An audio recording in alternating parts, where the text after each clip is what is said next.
हे friends, आज का जो हमारा वीडियो है डेडिकेटेड है अगेन प्रेग्नेंट फ्रेंड्स के लिए और टॉपिक है एमनियोटिक फ्लूइड। तो आपको कई बार रिपोर्ट्स में देखने को मिलता होगा एमनियोटिक फ्लूइड या एएफआई, एमनियोटिक फ्लूइड इंडेक्स या एएफआई का कुछ डिस्क्रिप्शन। कभी कभी डॉक्टर्स आपको प्रिकॉशंस भी देते होंगे, कुछ नेसेसरी स्टेप्स भी बताते होंगे कम या ज़्यादा एमनियोटिक फ्लूइड को लेकर के। तो चलिए देखते हैं एमनियोटिक फ्लूइड क्या है, ये कितना इम्पोर्टेंट है हमारे प्रेगनेंसी के लिए, ये किस तरह से हमारे बेबी को के ग्रोथ के लिए, उसके डेवलपमेंट के लिए उसे सपोर्ट करता है या उसको हिंड्रेंस भी प्रोवाइड कर सकता है उसके इन अप्रोप्रिएट वॉल्यूम को लेकर के, और भी बहुत कुछ। तो चलिए वीडियो को आगे बढ़ाते हैं। एमनियोटिक फ्लूइड एमनियोटिक सैक में होता है हमारे वोम के अंदर, और ये काइंड ऑफ क्लियर, थोड़ा सा येलोइश या ग्रीनिश लिक्विड होता है जो कि बेबी को चारों तरफ से घेरे रहता है, बेबी को प्रोटेक्ट करता है, इसीलिए हम इसे प्रोटेक्टिंग लिक्विड भी बोलते हैं। साथ ही साथ ये प्रोटेक्शन के साथ साथ बेबी को बहुत सारे नेसेसरी न्यूट्रिएंट्स, जो भी पोषक तत्व बेबी को चाहिए होते हैं उसकी ग्रोथ के लिए, उसकी बॉडी डेवलपमेंट के लिए और उसके हेल्दी रहने के लिए, वो सारी चीज़ें इस एमनियोटिक फ्लूइड में ही होती हैं। वो सारे न्यूट्रिएंट्स जैसे कार्बोहाइड्रेट हो गया, प्रोटीन हो गया, विटामिन्स हो गए, वो सब कुछ इस एमनियोटिक फ्लूइड में ही होते हैं।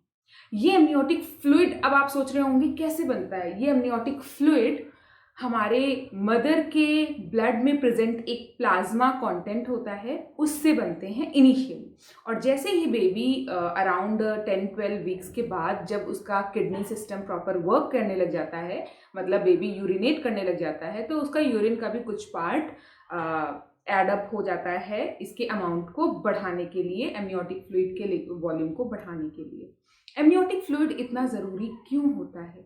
क्यों कहते हैं कि प्रेगनेंसी में हमें बहुत अच्छे से हाइड्रेटेड रहना चाहिए?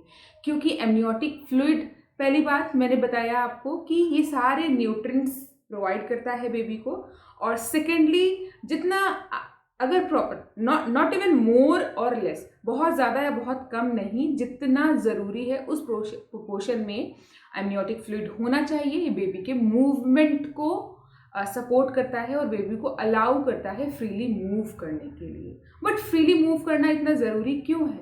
बिकॉज बेबी के मूवमेंट से ही बेबी के ब्रेन और बोन्स और मसल्स डेवलप होते हैं। अगर बेबी मूव नहीं करेगा, उसको प्रॉपर स्पेस नहीं मिलेगा, तो बेबी की ग्रोथ हिंडर हो सकती है, मतलब उसके विकास में रुकावट आ सकती है, फीटस के डेवलपमेंट में रुकावट आ सकती है।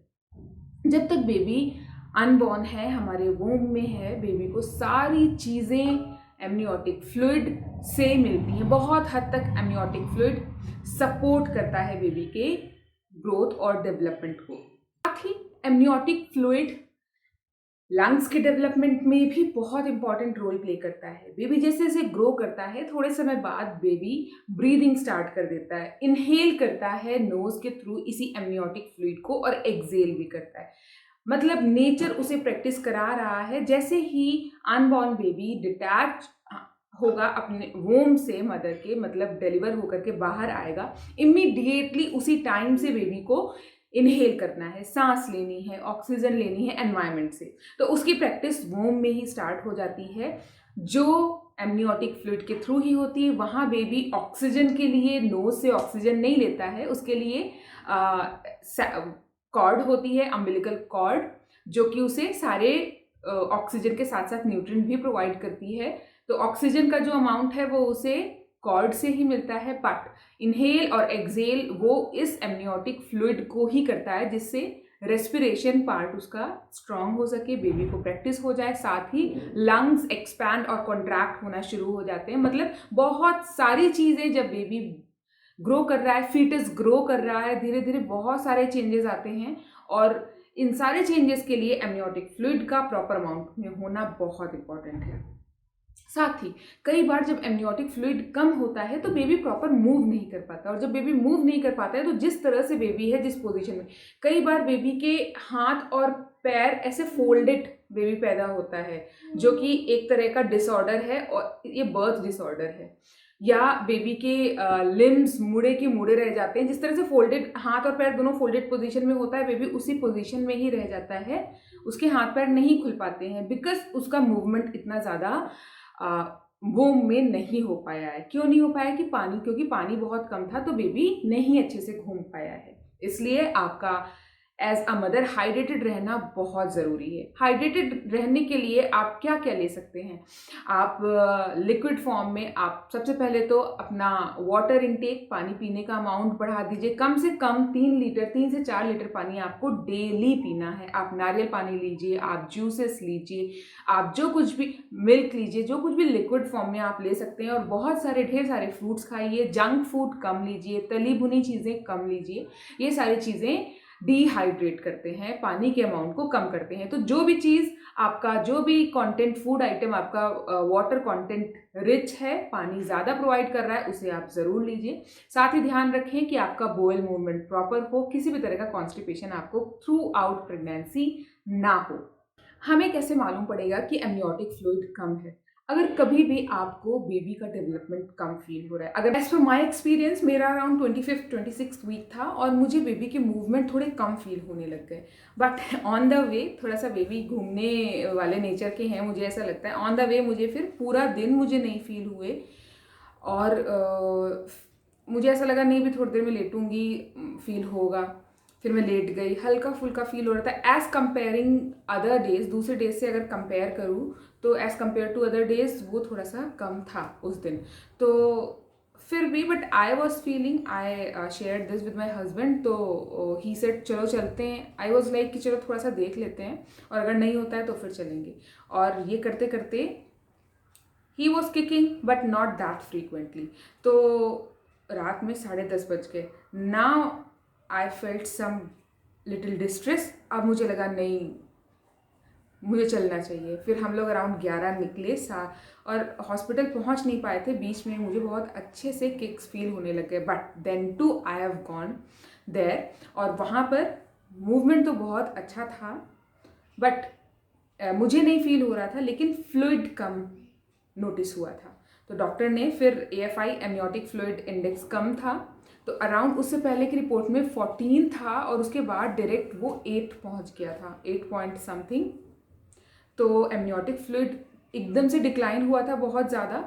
तो उसके साथ ही डॉक्टर्स आपको अकॉर्डिंगली, आपकी सिचुएशन के अकॉर्डिंग और अपने एक्सपीरियंस के अकॉर्डिंग आपको बेस्ट सप्लीमेंट सजेस्ट करते हैं। मुझे डॉक्टर ने RG-Prex सैशे दिए थे, एक सुबह एक शाम में लेने के लिए, तो उससे प्रॉपर अमाउंट हो जाता है। बिकॉज अगर एमनियोटिक फ्लूइड अगर नहीं है प्रॉपर तो बेबी का ग्रोथ हिंडर करेगा, बेबी का ग्रोथ प्रॉपर नहीं हो पाएगा और डॉक्टर फिर इस केस में बहुत जल्दी डिलीवरी के लिए वो सजेस्ट कर देते हैं, एडवाइस देते हैं कि pre term delivery is better.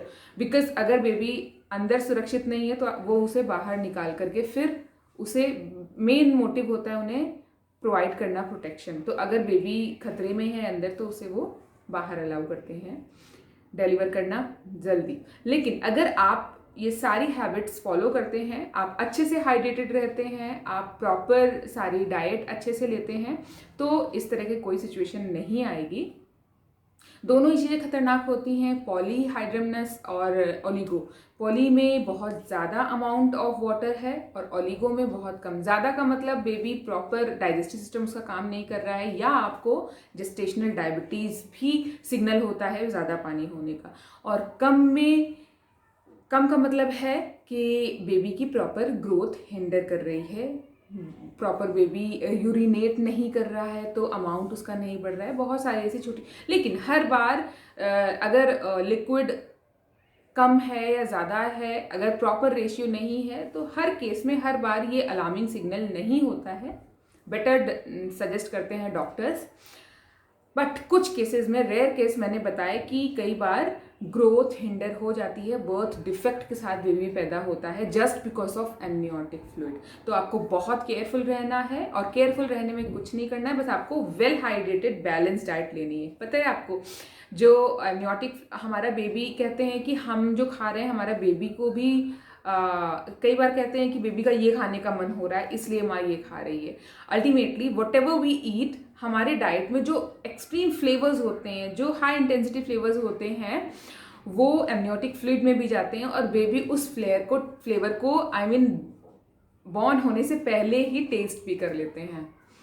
तो चलिए मिलते हैं नेक्स्ट वीडियो में कुछ नया लेकर के जो हेल्पफुल हो सके, आपको हेल्प प्रोवाइड कर सके।